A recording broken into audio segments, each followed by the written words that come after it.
Olá a todos, sejam bem-vindos a mais um episódio do Outro Lado da Mesa, o câncer por um outro olhar. Juliano, antes de passar a palavra para você, eu vou pedir desculpa a todos aqueles que nos acompanham, porque esse era um episódio para ter vindo antes dos Dia das Mães e eu acabei tendo algumas alterações familiares, né, com o nascimento do meu filho, aí no final de março.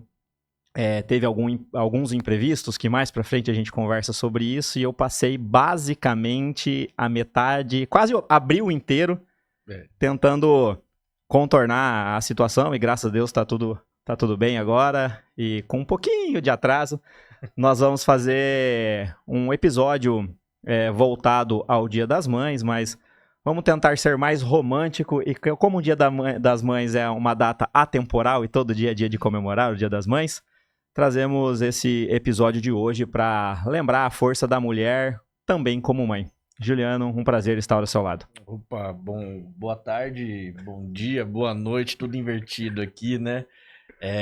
Estamos aqui hoje falando sobre a questão do episódio do Dia das Mães, um pouquinho atrasado, mas tudo bem. Nós conseguimos concluir esse objetivo aí, isso que é importante. E estamos trazendo hoje aqui uma pessoa muito querida, que vai mostrar pra gente a história dela, né? A Beatriz, uma mãe guerreira, 25 anos agora, mas eu conheci ela tinha 22 anos, né? Mãe da Alice, esposa do João.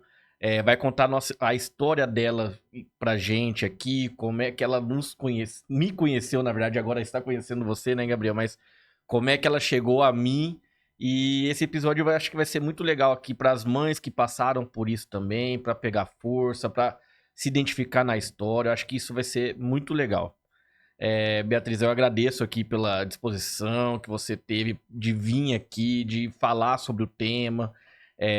Ainda mais um tema delicado, como todos nós sabemos aqui, que o De podcast tocar em algumas feridas, né? De rememorar alguns dramas alguns dramas, e acontecimentos. abrir sua vida para quem nos ouve, né, e nos E assiste. justamente.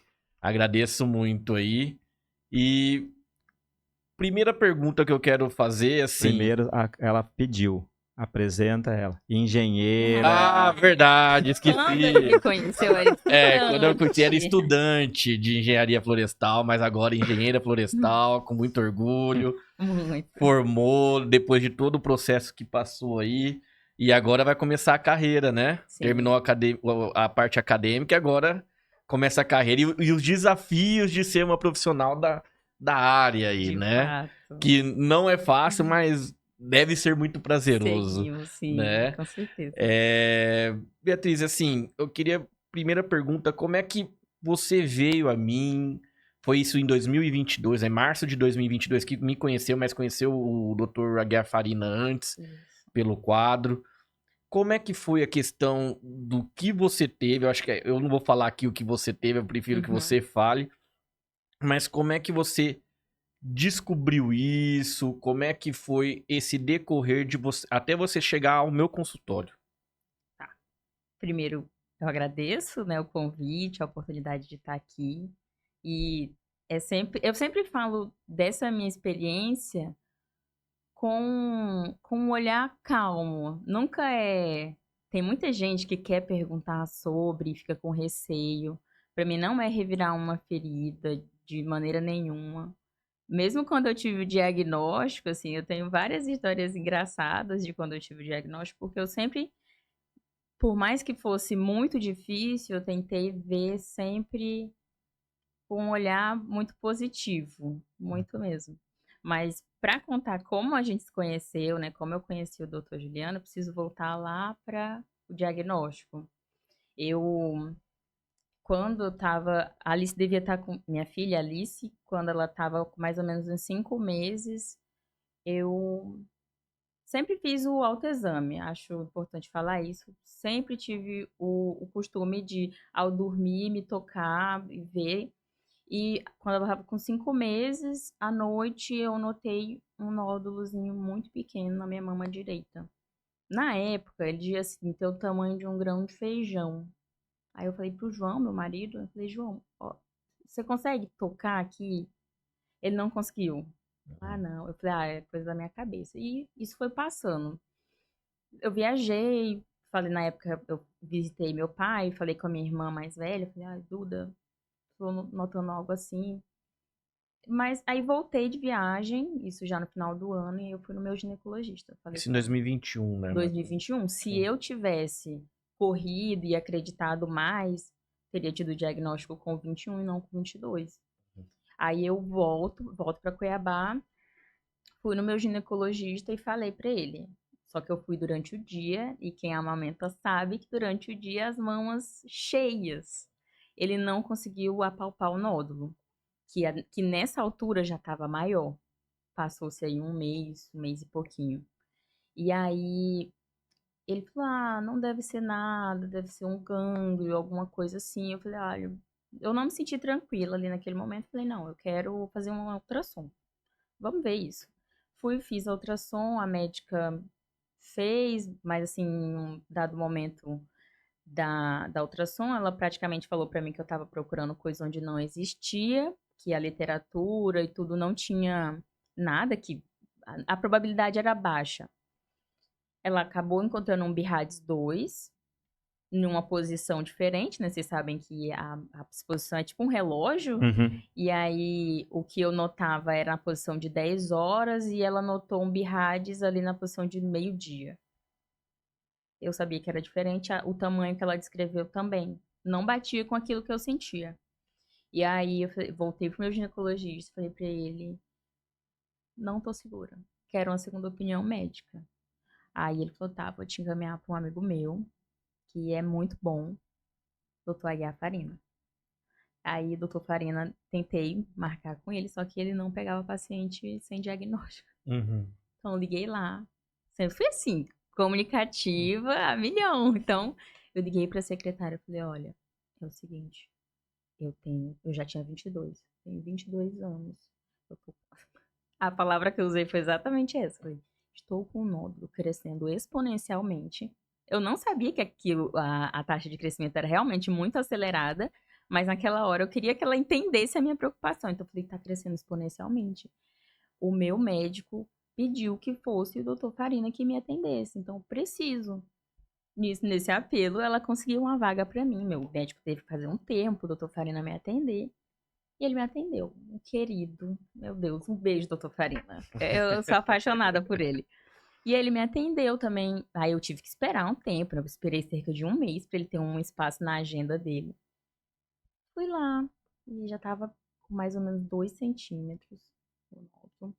E ele falou pra mim, doutor Farina também achou que não era nada.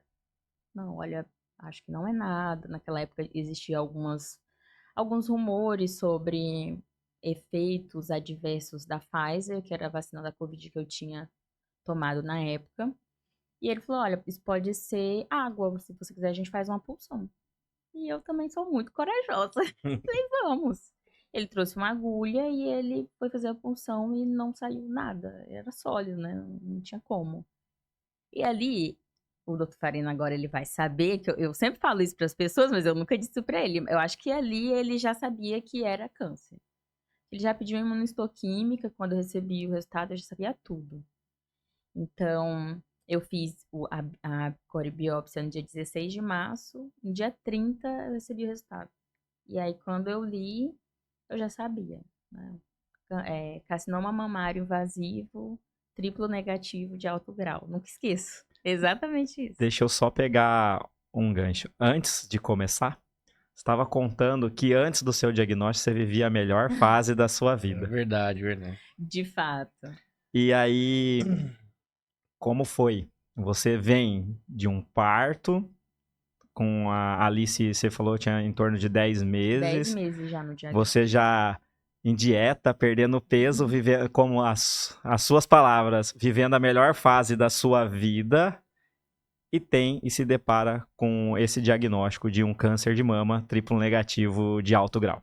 Ler isso, assim, foi um choque. E eu, de fato, vi, assim, a minha melhor fase. Meu cabelo maravilhoso. Acho que as vitaminas da gestação tava tudo ali, fazendo efeito ainda. Então, e aí eu logo no pós-parto tinha ganhado muito peso, então eu procurei a ajuda de uma nutricionista muito boa. Um beijo, Bruna, também aí. E aí eu consegui perder peso, eu tava realmente assim na minha melhor fase, me sentindo bem com o meu corpo, com a minha vida, tudo indo. Só que a única coisa que me, me tirava o sono, porque toda noite eu sentia esse nódulo. E aí quando eu li isso, meu mundo assim caiu. Caiu. O diagnóstico foi interessante porque eu perdi aquela requisição para você retirar o exame. Eu sabia a data, eu sempre tive a memória muito boa, sabia a data, guardei isso, mas não fiquei acessando, que às vezes os resultados saem antes. Uhum. Na minha vida de paciente, eu já sei disso. A maioria dos resultados eles saem antes da data prevista. Mas esse exame eu não fiquei consultando, porque eu não tinha essa requisição. Deus, né? Deus. Então, no dia, eu mandei um e-mail pro pessoal do ISTO, que fez a análise, e eles mandaram o resultado por e-mail. Minha mãe já estava super ansiosa com esse resultado, sabia que ele ia sair no dia 30. Na hora que eu abri o resultado, eu estava na sala da minha mãe, com ela na minha frente, assim. E eu li, eu assisti a Grey's Anatomy, então eu sabia Já que eu tinha estava feito o com... curso de residência Exatamente. Já tinha feito medicina, e Sim, eu já era, residência. eu já era. Já era médica, então eu, eu sabia que eu tava com câncer. E naquela hora, assim, eu li, olhei pra ela e não tive coragem de falar. E ela entendeu. Não, ela não entendeu. Eu fingi muito bem, assim, eu... Aquele dia era aniversário do meu irmão também, tá? O aniversário do meu irmão ganhou também um novo significado. Sim. Mas aí São eu, datas marcantes, né? sim, eu respirei fundo. E falei, porque minha mãe, ela tem algum. Minha mãe tem síndrome do pânico. Eu não queria assustar ela e eu queria pensar numa maneira de falar isso pra ela, que eu sabia que seria muito chocante. Mas eu nem sei se naquele momento eu fiz esse juízo de valor. Só sei que naquele momento eu tomei essa decisão. Não vou falar assim. Levantei, falei, mãe, preciso ir em casa, que a gente mora muito perto. E no caminho eu encontrei meu marido com a minha filha no colo. Abracei ele e falei assim, aos prantos, já que a voz quase não saiu, tô com câncer.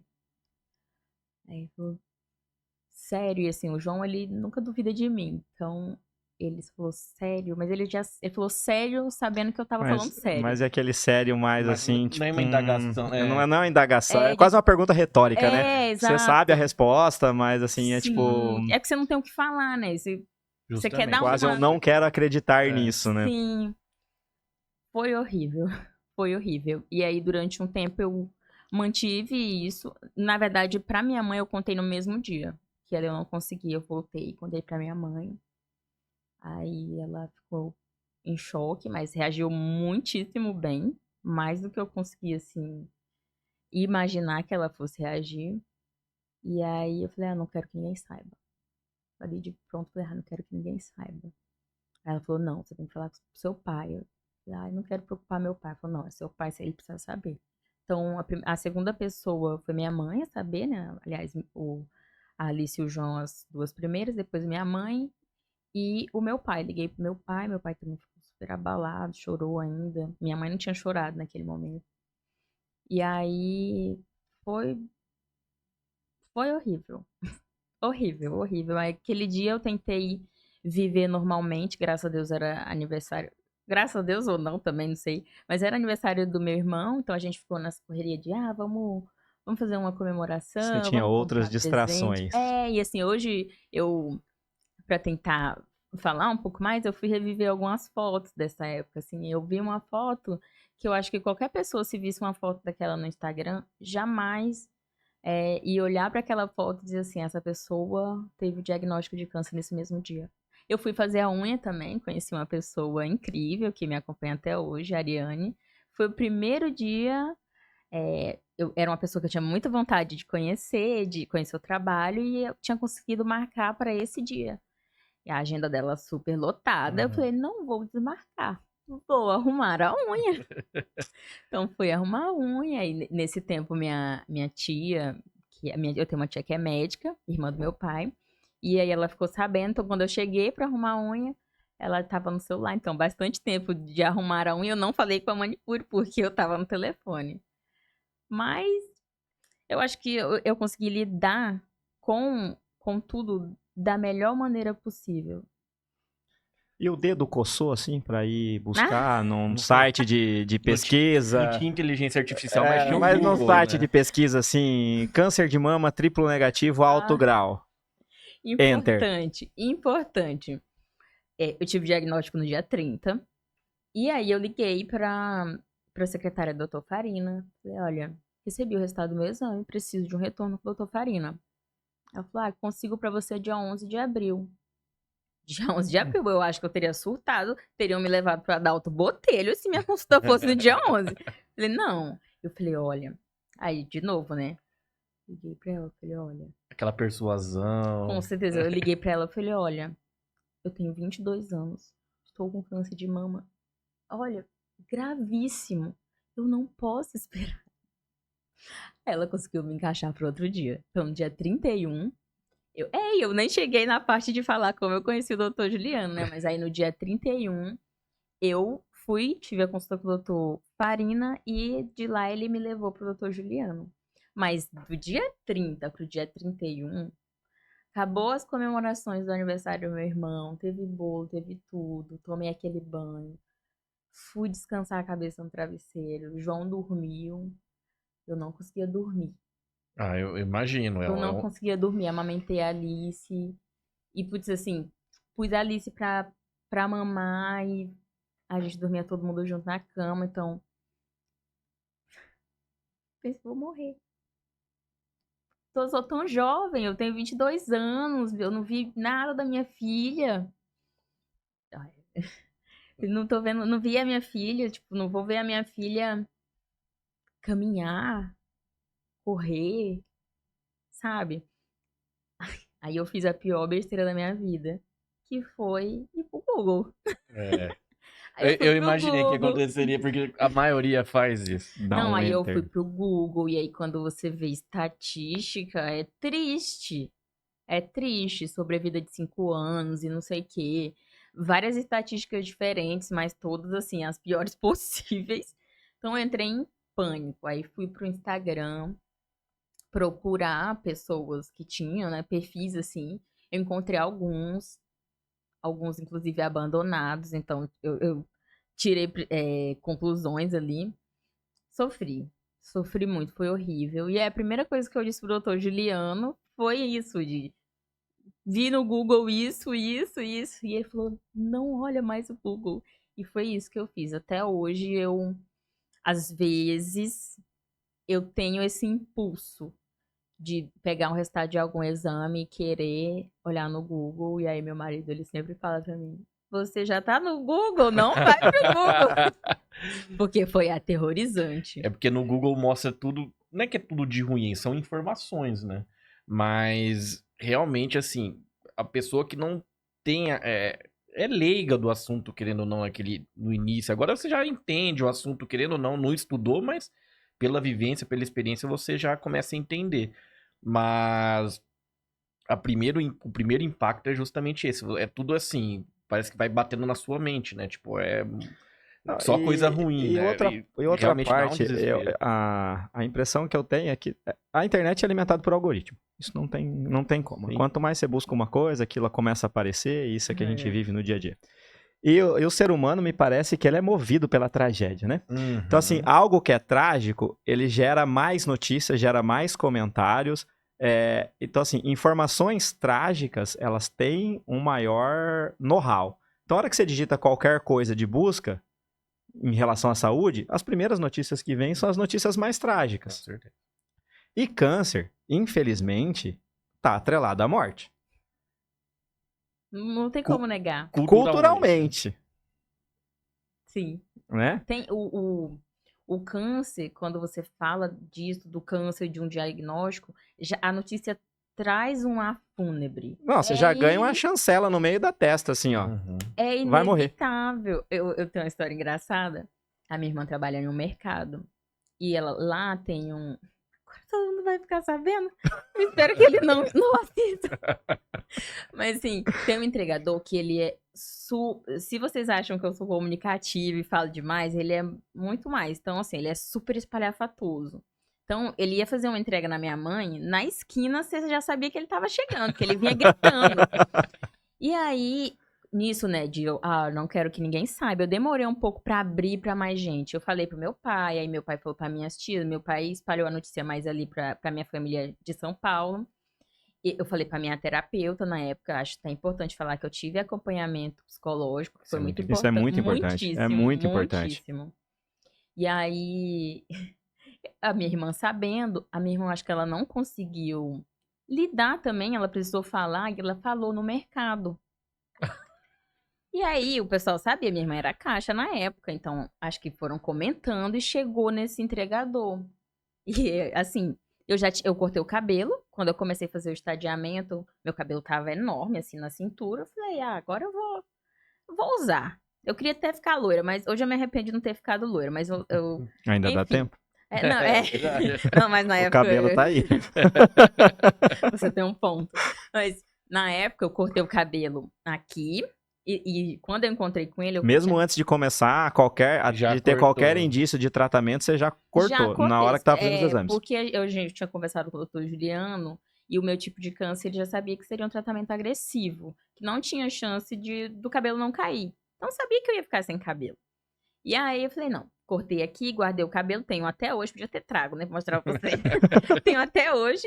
E aí eu fui no mercado e assim, eu vivi minha vida normal. Normal. Tava com o meu sofrimento interno, as minhas questões, mas assim, tentei viver minha vida o mais normal possível. Eu fui no mercado. Entrei no mercado, eu senti assim, parece que ficou tudo preto. Todo mundo triste. Aí ele veio, tudo calmo, quieto. Oi, Bia, você tá bem? E eu assim, naquele momento, eu não matei a charada, eu não tinha entendido. Falei, tô bem, e você? Ele, você tá bem mesmo? Eu tô, é isso aí, fui comprar minhas coisas. Depois que eu me toquei, eu falei, meu Deus, ele tá achando que eu vou morrer. Aí nesse dia eu tomei a decisão de abrir no Instagram. Eu contei no meu Instagram, pedi, até falei disso, desse olhar fúnebre que tem essa notícia, de tipo assim, gente, antigamente, eu acho que até por conta do advento de redes sociais e tudo mais, a gente não sabia de muita gente que tinha câncer. Hoje em dia as notícias correm, as boas, as ruins. Então a gente tá vendo muita gente tendo câncer. Algumas pessoas, inevitavelmente e infelizmente, às vezes não tem acesso a um tratamento e acaba. Não é que perde a batalha, mas assim. Enfim, vocês entendem o que eu quero dizer, eu não Sim. consigo falar. Eu acho que nem toda a experiência ela vai ser positiva pelo lado que a gente quer. Assim, eu digo do tratamento dar certo, de ficar curado ou da doença ficar controlada e não vir a falecer do câncer. Acho que infelizmente nem toda a experiência é disso para qualquer profissão, para qualquer área dentro da medicina. Mas acho que a troca de experiência é muito importante. Sim. Aquele movimento assim, eu fiz isso, para mim foi bom isso, mesmo que o resultado não tenha sido bom.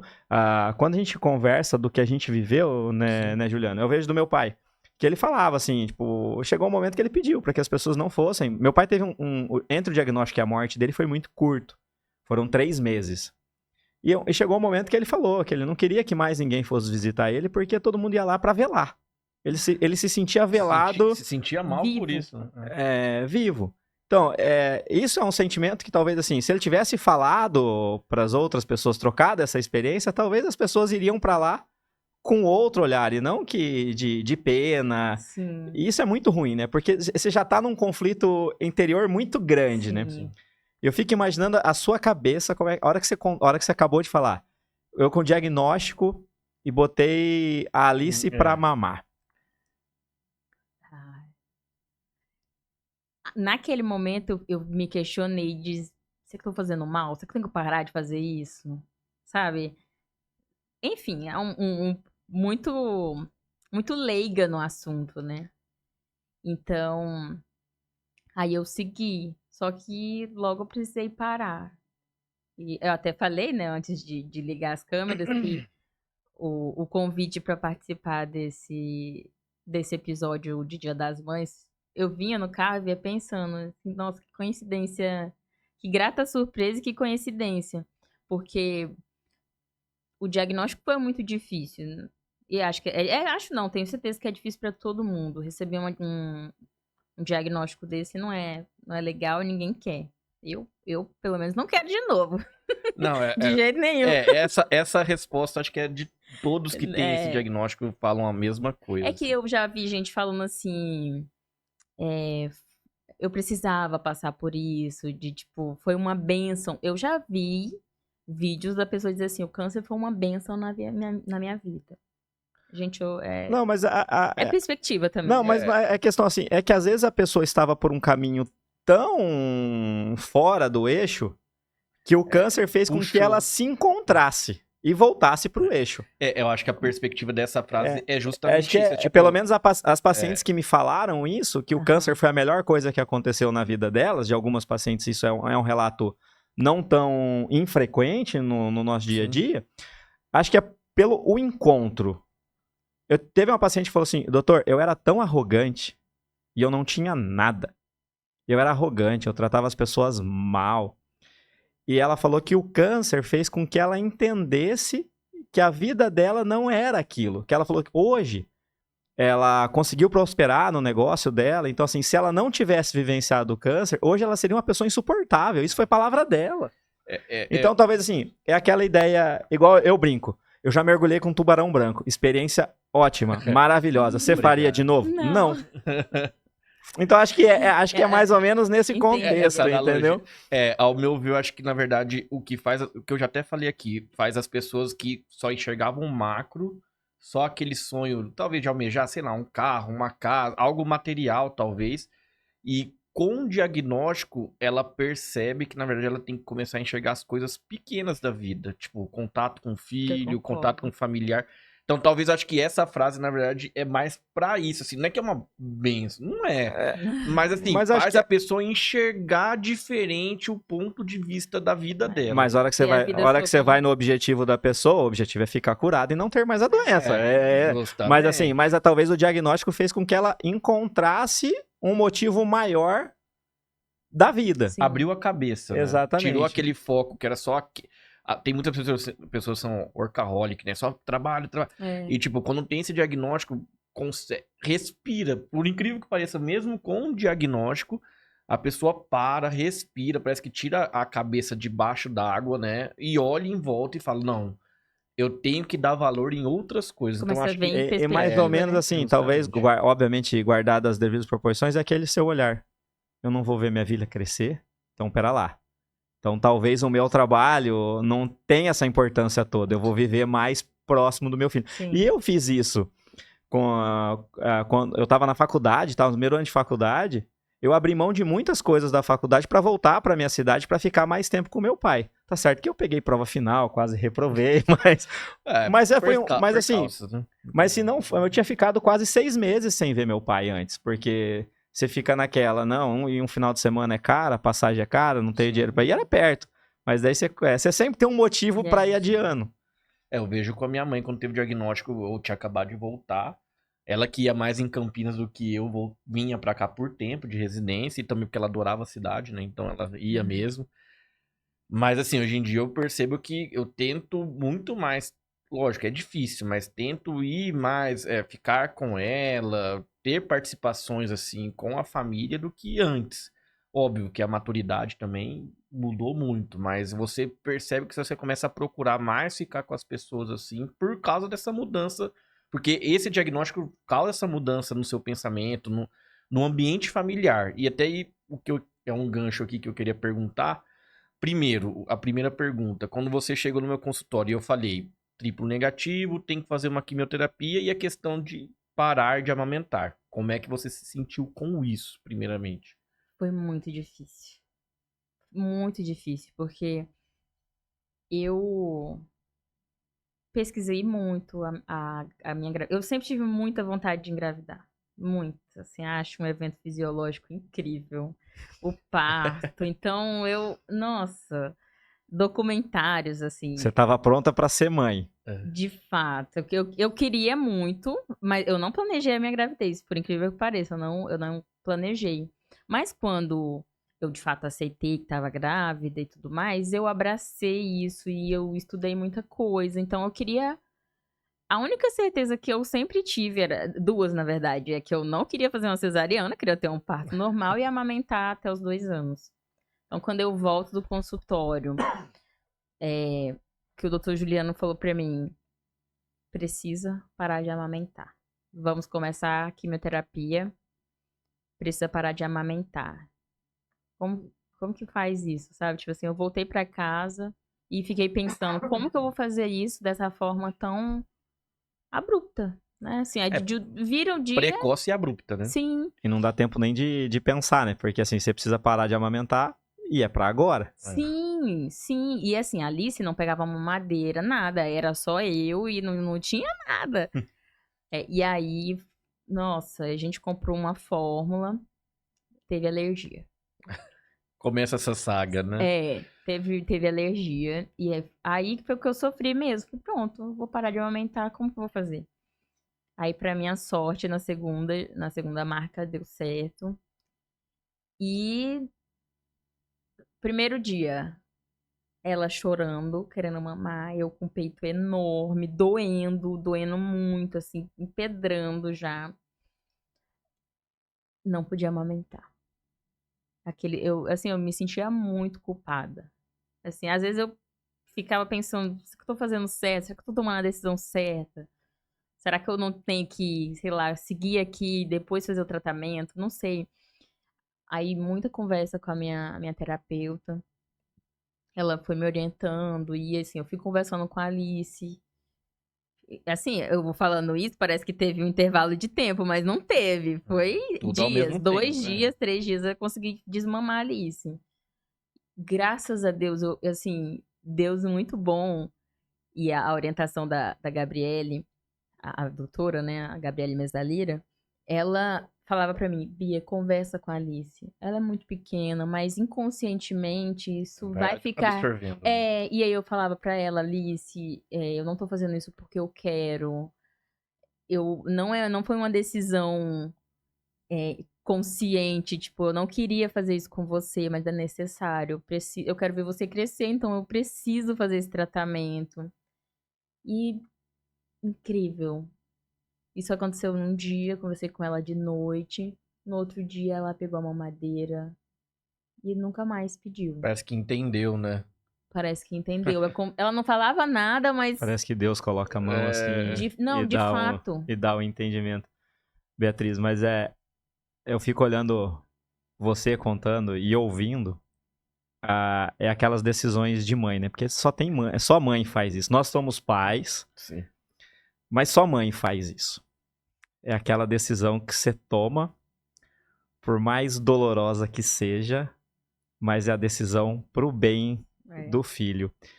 E isso, eu acho, a complexidade disso tudo, eu fico tentando imaginar isso, como foi na sua cabeça. Você tinha 22 anos, uma filha com 10 meses, você já tinha todas as informações do site de pesquisa, que aí você fica confrontando com as informações que Juliano te dá. Pois é, duvidava de mim ainda. E o site de pesquisa é muito mais...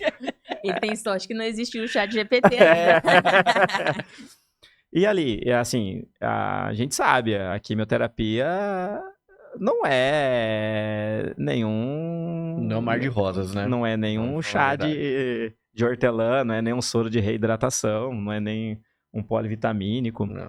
Dá náusea, dá vômito, dá mal-estar, cabelo cai, eu não sei se no seu caso, às vezes cai cílio, cai sobrancelha. Cai tudo. Aí o olho seca, coça, você tem disposição, você tem fadiga muscular. Mas você tem uma criança de 10 meses que precisava do aconchego da mãe. Porque assim, o que cura é o beijo da mãe, é o abraço da mãe. O pai tá ali, mas pai não é nada, né? Até determinado momento da vida, assim, tipo, eu digo lá pelos primeiros 15 anos da vida do filho, o pai pelos primeiros 40 anos. O pai não ajuda muito, né? Não, mas ali, quando... Eu vejo pela Antonella. A Antonella foi me dar moral de fato quando a Flávia parou de amamentar. Isso foi com 2 anos. Antes disso, era mamãe, mamãe, mamãe, e o papai servia quando a mamãe não tava. Como é que é conciliar isso tudo, assim? Eu acho que mãe, ela se doa. Acho não, tenho certeza disso. Usei a palavra errada. Uhum. Ela abre mão dos seus sentimentos para viver pro filho.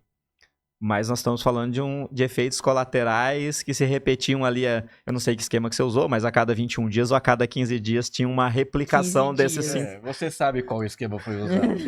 A cada 15 dias. Não, é porque eu tô na dúvida se nessa época já tinha imuno.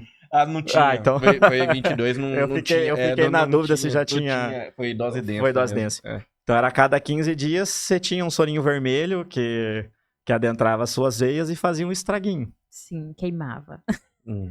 Não, a mãe se doa.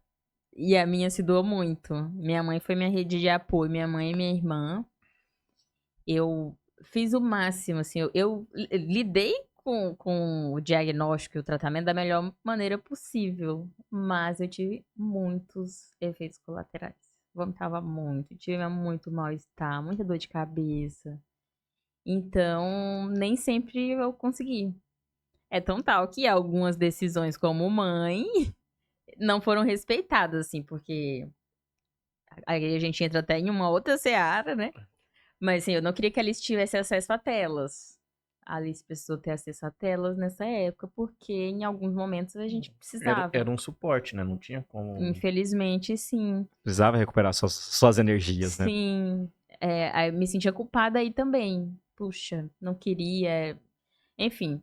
E aí, mas minha mãe me ajudou muito. Minha alimentação, meu marido, eu nem preciso de falar, meu marido... Apoiou muito. Sim, e a Alice é super apegada. É tão tal que, assim, se acontecer qualquer coisa na escola, a Alice não chora pedindo a mãe. A Alice chora pedindo o pai. As professoras brincam comigo, como assim? Liga pro meu pai, eu quero meu pai. Não, ela não pede a mãe, ela pede o pai. Eu fico feliz por isso, porque é um descanso também. Ela é muito apegada, acho que com nós dois, não na mesma medida, porque ela é mais apegada com ele. Hoje em dia com ele. Hoje em dia com ele. Quando eu amamentava era comigo. Mas depois, acho que até por conta do tratamento, assim. Por conta da fragilidade também do tratamento. Foram 6 meses que eu fiquei muito fragilizada. Eu acho até importante a gente estar falando de redes sociais. Felizmente, esse boom de autocuidado não existia ainda. Mas recentemente eu vi um vídeo, assim, rolando o feed do Instagram. Eu vi uma mulher fazendo tratamento e ela tava na academia. Na época eu queria fazer academia. Queria fazer super mulher. Só que eu tinha muito problema com imunidade. Inclusive tive uma neutropenia bizarra. O dose desse faz suporte de estimulador de colônia e nem sempre dá certo, né? A imunidade é embaixo mesmo. Eu fiz algumas loucuras ainda.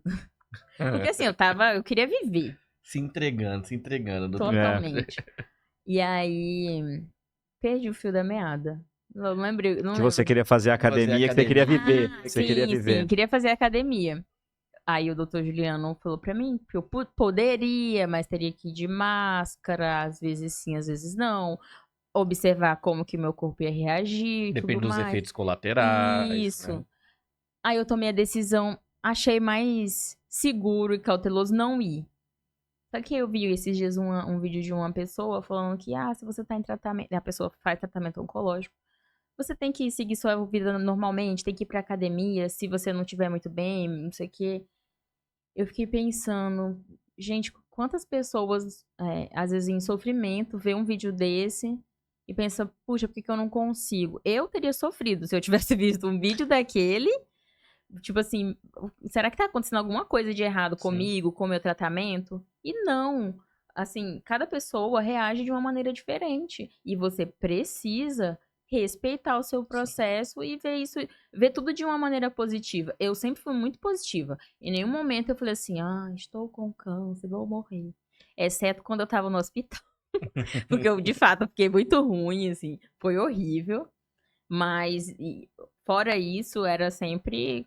lá em cima. Porque, assim, a gente sempre discute, né, no consultório, que obviamente, a gente quer que o paciente tenha a vida mais próxima do normal possível.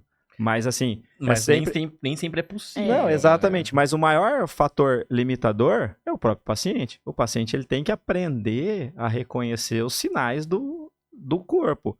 as suas limitações naquele momento. Porque, assim, tem estudos mostrando que a atividade física reduz o risco de câncer, ele melhora a performance durante o tratamento, com menos queda da imunidade, menor... melhor efeitos colaterais. Mas isso são quem já faz atividade física desde sempre e vem para o tratamento. Mas tem um estudo mais antigo que comparou os atletas de alta performance que fizeram tratamento quimioterápico, mesmo esses atletas, eles tiveram quedas de rendimento muito grande e não conseguiram replicar o que eles antigamente faziam, que outrora eles faziam. Então, assim, a hora que você olha para... E a rede social, como eu disse, e eu falo isso, a rede social está promíscua, porque você fala o que você quer e não tem um filtro para dizer se aquilo é verdade ou não. Não estou dizendo que é o caso desse vídeo que você falou, mas às vezes você vai lá assim, eu faço tratamento oncológico e continuo malhando.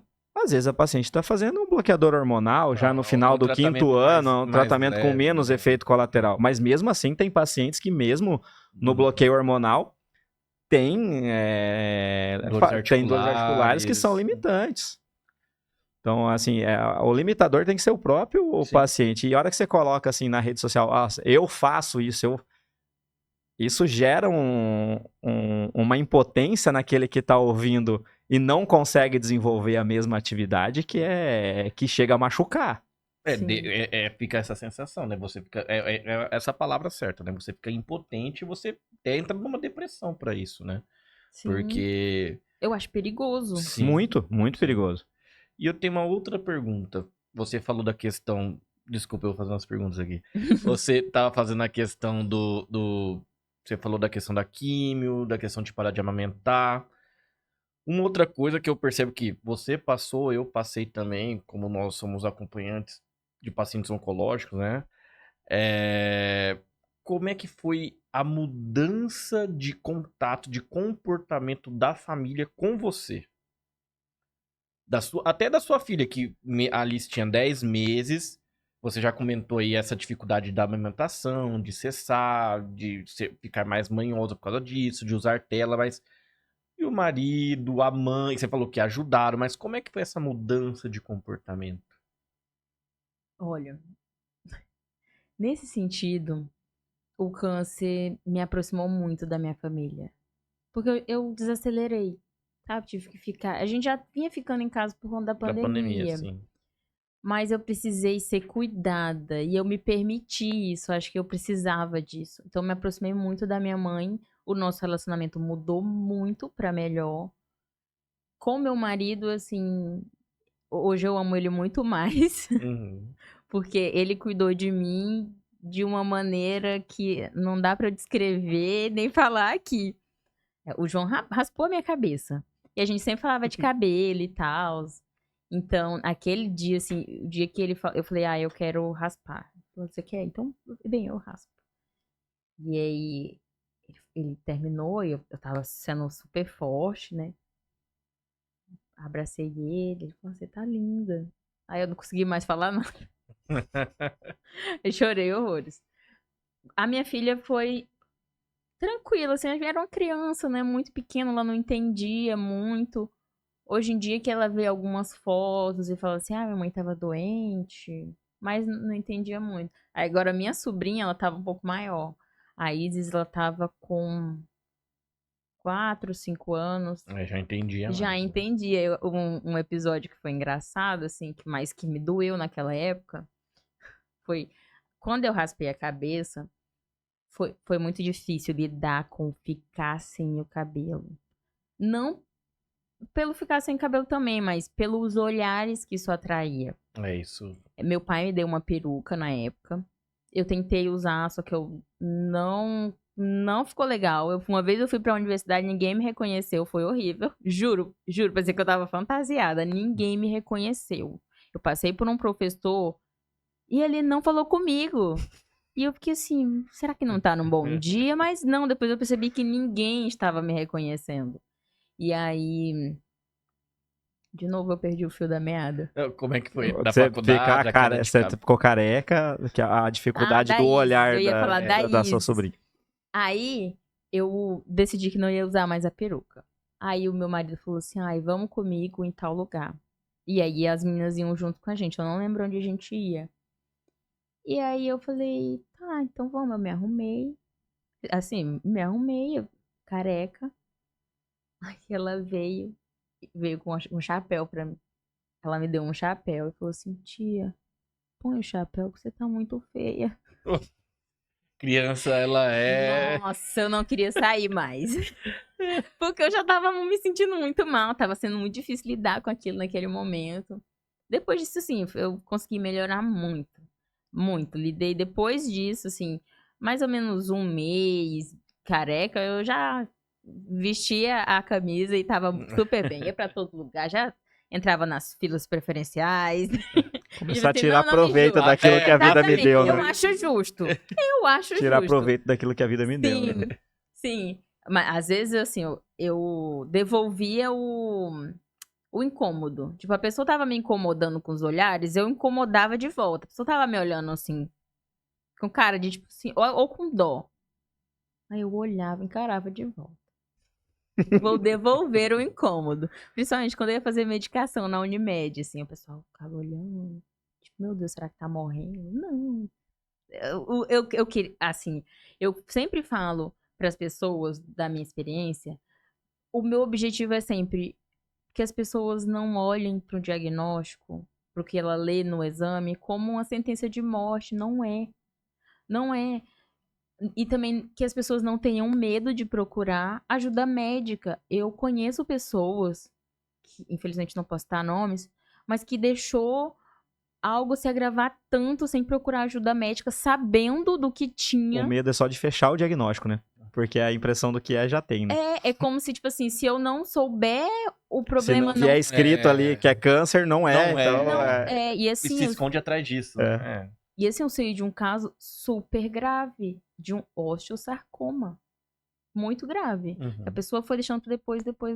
Felizmente, o desfecho foi favorável, mas poderia não ser.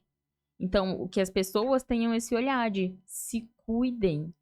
Se cuidem. Se você notar qualquer coisa de diferente, seja para esse lado de câncer ou para procura ajuda médica. Minha mãe sempre fala assim: "Ai, você procura antes do diagnóstico, né? Vive no médico, procura, sabe? Antigamente eu não tinha plano de saúde. Quando eu virei aprendiz, que eu tive plano de saúde, a primeira coisa que eu fiz foi uma bateria de exames. Que eu tenho plano de saúde na época, nem tinha coparticipação, o plano de saúde que eu tinha. Hoje em dia tem, infelizmente. Mas eu fiz todos os exames possíveis. Descobri que eu tinha escoliose, não sei o quê. Mas enfim, descobri. Mas eu acho que isso que você tá falando é importante, porque assim, quando você conhece o seu corpo, você nota o que tá diferente. Fica muito E mais nota fácil, né? rapidamente que aquilo tá diferente.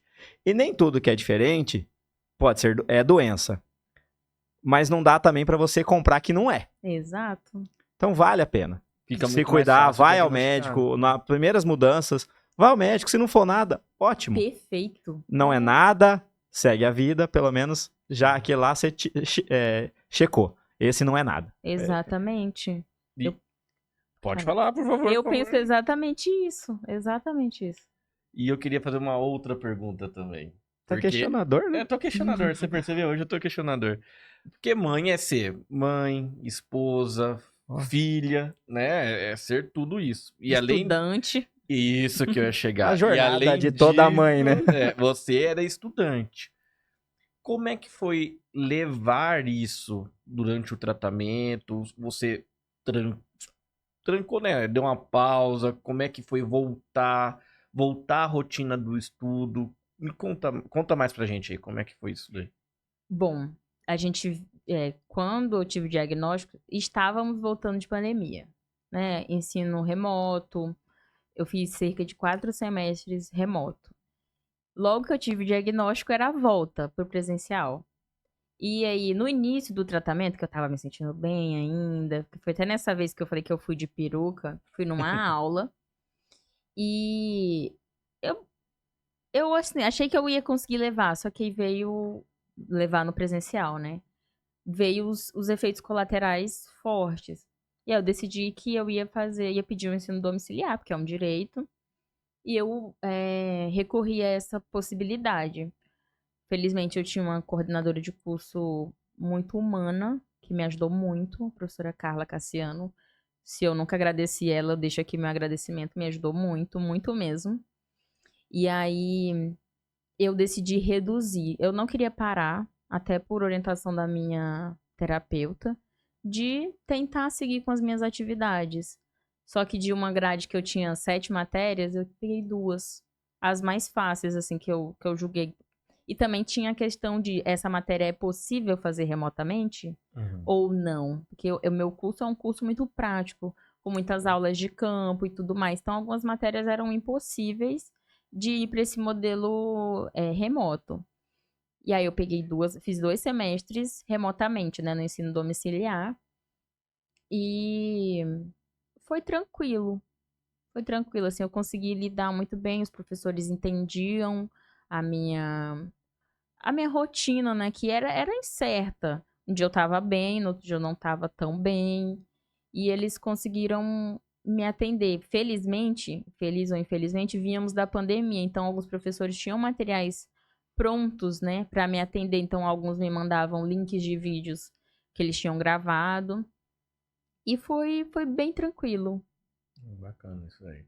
Porque tem tudo isso acontecendo e ainda mais estudar, né? Aí uma voltar coisa... foi mais difícil. Sim. Assim, quando eu tava em tratamento, até quando eu tive a neutropenia, que eu fiquei no hospital, caí na besteira de olhar o Instagram. E assim, a minha turma tava numa viagem de campo. Incrível. Então eu tomei a decisão naquele momento de silenciar todo mundo. É questão de saúde mental. Sim. Importantíssimo. Proteção. Sim. Eu falei, vou silenciar todo mundo. Se me faz mal, eu não tenho que estar vendo. Então eu silenciei todo mundo e todo mundo seguiu. Eu sou a última pessoa da minha turma a formar. Sim, meus colegas todos formaram. O meu curso é um curso que funciona no regime de pré e correquisito.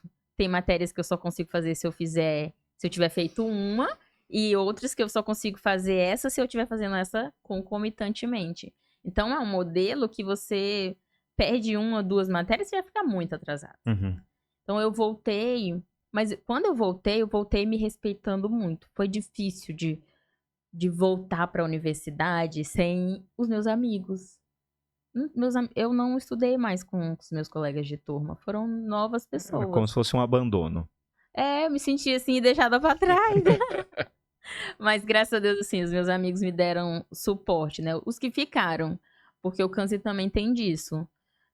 A gente fez uma peneira, né? O câncer faz esse filtro de quem é colega e de quem é amigo. E a peneira tem a malha fina, né? Né? São poucos que passam passam a caminhar junto, né? De fato. Eu tinha uma amiga que na época do meu tratamento em si, ela estava fazendo intercâmbio no Uruguai.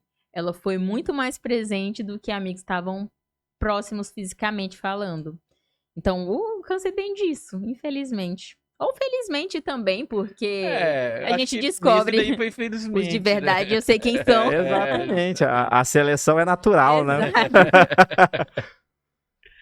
Não, isso é legal, foi bom assim, eu acho que do desfecho, né, porque a gente conseguiu, é o que eu queria também, eu acho que o Gabriel também queria abordar a questão do diagnóstico, de como que foi o tratamento, como é que foi lidar com diagnóstico e tratamento sendo mãe, uma pessoa extremamente jovem, né?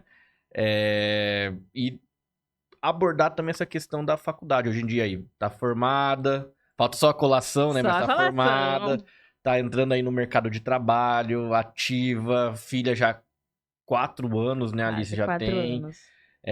Família linda, o esposo apoiando. Então era isso que a gente queria trazer, né? Tipo, posso fazer só mais um questionamento? Opa! É que agora você falou da Alice com 4 anos, me lembrou a cena de novo de você colocando ela pra amamentar naquela noite fatídica do diagnóstico, que você falava, eu não vou ver minha filha andar.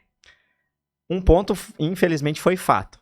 Você não conseguiu amamentá-la até os 2 anos. Chegou no máximo ali até os 10 meses e foi parada.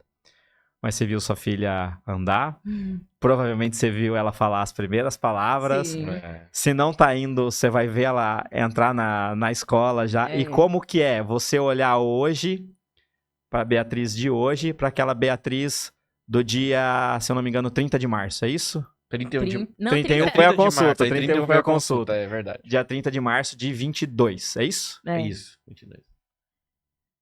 Nossa. Olhar em perspectiva é sempre muito doloroso. Mas eu agradeço muito a Deus. A única coisa que eu consigo pensar sempre é agradecer a Deus nesse sentido. Porque aquele dia o mundo parecia que ia acabar. Parecia que eu ficava pensando, meu Deus, será que meu marido vai conseguir cuidar dela sozinho? Ele tá conseguindo, É. você tá lá, mas ele tá conseguindo. Não subestima Ele já é os pais, referência não. na escola. É. De fato. Mas hoje eu... Ai, não consigo falar. Não consigo. Tenha seu tempo, não tem problema. Ai. Ai, eu sou muito feliz. Muito feliz. Agradeço muito a Deus e a medicina por ter avançado tanto. E a sensação que eu tenho é de que eu vou ver a minha filha crescer, eu vou entrar com ela na sua festa de 15 anos, vou levar pra faculdade e espero que ela faça faculdade perto de mim, porque eu não quero que ela viaje pra longe. Eu já sofro com isso, meu nível de ansiedade é esse. Mãe. Tem uma outra coisa também. Vai ter o segundo filho, né? Que o João está pedindo, né? Vou. Não muito em breve, tá? Mas uma hora Calma vem. lá, João, calma lá. O João precisa ser menos ansioso. Mas, assim, uma questão que eu ainda me preocupa é que eu tirei uma mama. A questão de amamentar. Eu não sei se eu vou amamentar. Por mais que seja algo que eu queira, eu não sei como funciona isso. Qual que vai ser a dinâmica de amamentar só com uma mama?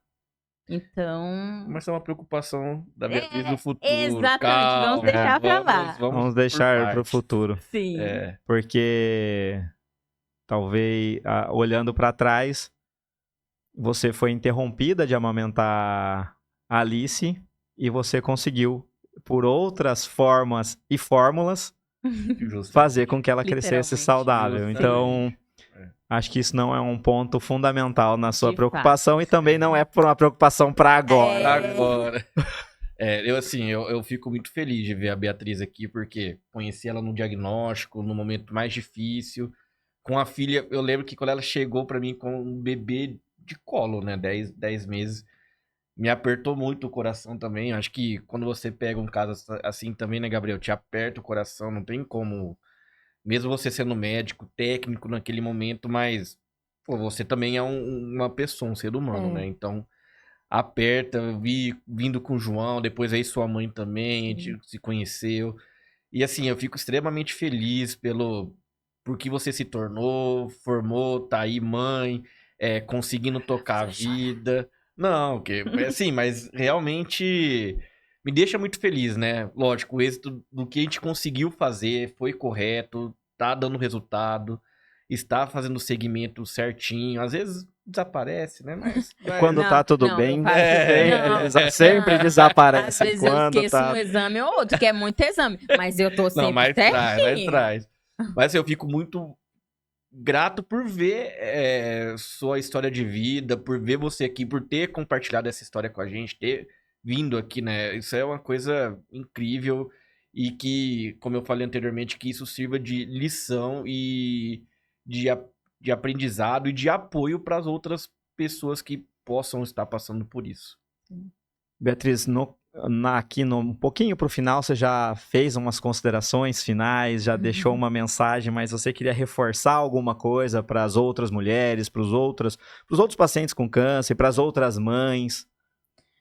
A minha mensagem que eu queria deixar, reforçar na verdade, porque eu já falei, é que independente, tá? Não só mulheres, mas homens também, se cuidem, se conheçam, procurem ajuda médica sempre que precisarem e quando não precisarem também, né? No sentido de façam exames de rotina. E quem tá passando por esse momento, né? Um diagnóstico, um tratamento, mantenha sempre o olhar positivo, fé em Deus, porque um diagnóstico não é uma sentença de morte. E também, uma outra coisa que eu acho importante dizer é que Deus faz sim milagre, mas ele usa a medicina. Então, que as pessoas não neguem tratamento, principalmente acreditando em falsas promessas. Principalmente agora com esses adventos, né, de pessoas e entidades, né, no Instagram. Não recorram a isso, vão atrás de ajuda médica sempre. A medicina tá aí para isso, tem avançado, graças a Deus e a medicina que eu tô aqui hoje. E a mim também, de ter me escutado, mesmo tão jovem, as pessoas duvidando de mim, no sentido de, não é nada. Não, assim, eu escutava a voz de Deus durante as minhas dúvidas e as minhas questões. Então, por favor, o meu apelo é sempre esse. Procurem ajuda médica. Tenham fé em Deus. Amém. Amém. Juliana, suas considerações finais? Depois dessa, eu acho que não tem mais nenhuma, né? Obrigada também pelo convite.